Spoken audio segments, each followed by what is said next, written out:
O Marvel era un barco congelador que pertenecía á empresa Álvarez Entrena de Huelva, congelador que faenaba en Suráfrica, de 1000 e algo de toneladas.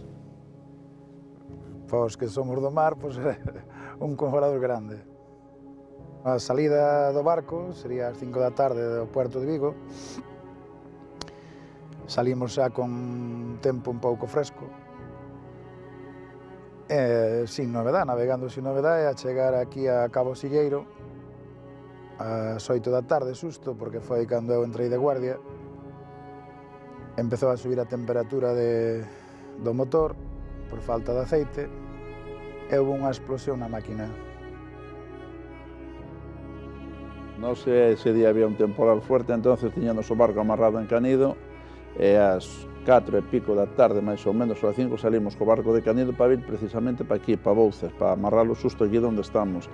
Entón, cando salíamos ali por fora de Toralla, cruzámonos con el que iba para fora. Ele iba para fora, nos viñanos para dentro.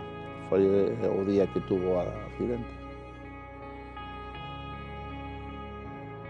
A avería era insalvable, porque tal como foi o agarramento do principal, pois é inviable unha reparación a bordo sin talleres.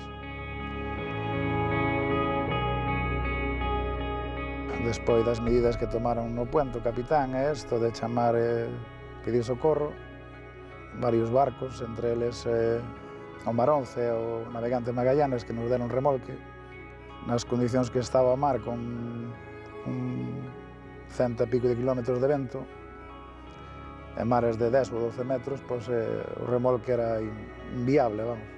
Como o vento era vento ao sur, o batimento que tiñan iba fora de peligro, non? Rebasaban así, se quizás hasta rebasaran uns, se foran no rumbo que levaban. Pero nesto, a medianoite, o vento giroulle de sur a noroeste. Entón, de sur a noroeste, o vento tirouse encima das illas, justamente polo norte do lago. Entón, aí, cando pediron auxilio, saliu un barco, o Mar 11, pero non pudo co barco porque era moi grande. Rompeulle, o remolque rompeulle todo, non podaron salvalo porque había moito máis tempo.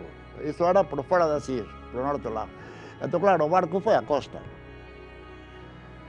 Fomos ás Pedras e, bueno, aí xa no primeiro golpe o barco se rompeu pola mitad, desapareceu a parte de popa, que foi xa 5 minutos como máximo, e quedou a proa do puente para a proa, quedou enganchada nas pedras, pois prácticamente hasta 1 e pico, 2 da mañá. Cando o barco foi ás Pedras, os primeiros 4 homes saltaron sin mollarse, porque enterrou a proa debaixo unha pedra, entonces, pois, bueno, doulles tempo a salir. Os 4, os demais, os que estábamos na proa, por non dou tempo, levantou o barco de proa, safou das pedras, e entonces os que estábamos á proa, pois salimos despedidos contra o puente, claro. Estuvemos dous ali, o cociñeiro, e máis eus, que éramos os que máis lastimados estábamos, e os outros 4, pois, foron intentar buscar axuda. Subiron pola isla para arriba e, bueno, coa idea de virnos a axudar despois, buscar cordas ou algo. Pero unha vez que se colou a proa, chegábanos ao mar aos dous, tanto o cociñeiro como a min, e tuvemos que decidir subir nós para arriba, non? Pois os sobrevivientes, cando nos lo dixeron a nós, quedamos acojonados. Subiron polo monte para arriba os que puderon. Entre as ansias e o noroeste, botou para arriba, algúns xa quedaron ali. A subida, pois, podedes imaginar, subir por as cíes por fora, chovendo, ventando e desnudos, pois foi unha odisea, claro. Eso levounos pois, prácticamente toda a noite. E unha vez que chegamos arriba, o cortafuegos, viñemos todo por cortafuegos hasta a playa. 4 homes, 2 que subimos, o cociñeiro máis eu, máis 2 que encontramos arriba no monte xa. Un deles era o meu veciño, José Manuel Rúa, que ese chaval pois, subeu pola tira da bandeira para arriba, a pulso, e entonces un golpe de mar pegoulle, fixolle de péndulo e se botounos xa en seco. Eu non sabía nada del hasta as 9 da mañán que o encontramos arriba. E, bueno, depois fomos baixando como pudemos, co outro tamén que tiña unha perna rota, e os 4 como pudemos, pois, fomos hasta a playa. A chegar á playa, pois, recordo que si subir para arriba foi difícil, na playa quizá fora máis difícil, porque había moito vento, entonces a area, pois, a ir desnudos, o vento esfoliaba a pel, aquilo era unha pasada. E cando íbamos por a playa, a chegar á altura do lago, encontramos a outro chaval que estaba enterrado na area, pero estaba vivo. Collémolo e seguimos os 5 e encontramos os outros 4 despois de intentar botar algunha porta abaixo das casas para abrigarse e tomar algo. Encontrámoslo na casa do cabo sur de todo, que supoño que sería un barcito destos de verano. E cando estaba a porta arrimada, cando abrimos a porta, estaban os 4 ali.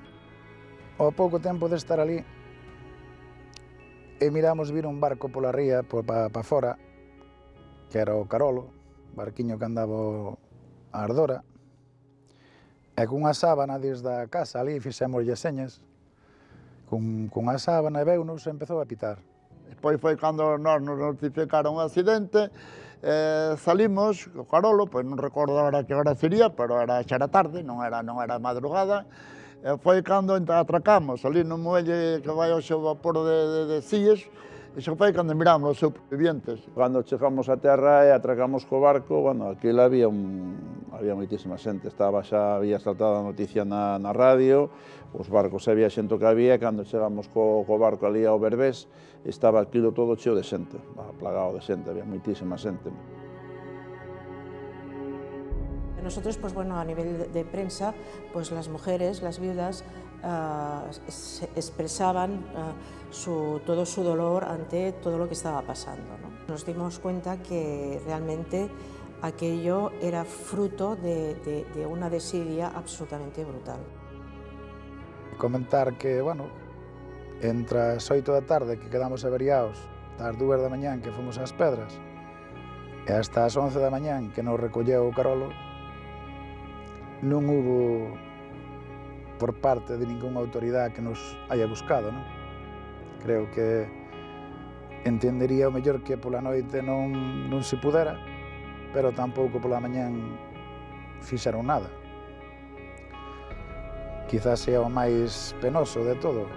Eu imagino que co tipo de temporal que hubo, pois que nos darían a todos por mortos, non?